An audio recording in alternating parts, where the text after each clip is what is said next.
फिर से बहुत बहुत स्वागत है नए कलाकारों के साथ, नया फनकार के साथ, नया गीत के साथ।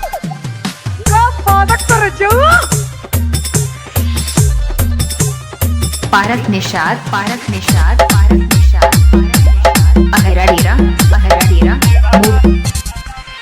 अरे सोनिया जी काजू फरोट लागे देवारा। अरे सोनिया जी काजू फरोट लागे देवारा। पियावा पतरका से मोट लागे देवारा। सुते जब कोरा में तो छोट लागे देवारा। सुतेला कोरा में तो छोट लागे देवारा। सोनिया जी सीका तो मोट लागे देवारा। सोनिया जी सीका तो मोट लागे देवारा। सुतेला कोरा में तो छोट लागे देवारा। सुतेला कोरा में तो छोट लागे देवारा। ऑपरेटर निवेश निषाद अहरा डेरा मानका प्रवीण बांग्ला इनका मोबाइल नंबर 8115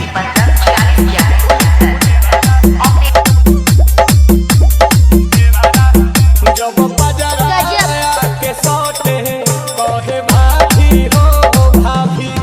आ जब हवा से अचरा उड़े आगे तो बेला नाही। अरे भाभी हो भाभी।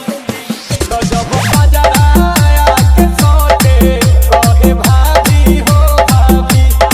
आ जब हवा से अचरा उड़े आगे तो बेला नाही। सोनिया जी साड़ी के टिकोट लागे देवारा। राजा जी के चोट पर सपोर्ट लागे देवारा। सुते जब कोरा में तो छोट लागे देवारा। सुतेला कोरा में तो छोट लागे देवारा। पारक निषाद, पारक निषाद, पारक निषाद, पारक निषाद, अहरा डेरा, अहरा डेरा। मोबाइल नंबर 89 83 46 11 69 पर संपर्क करें।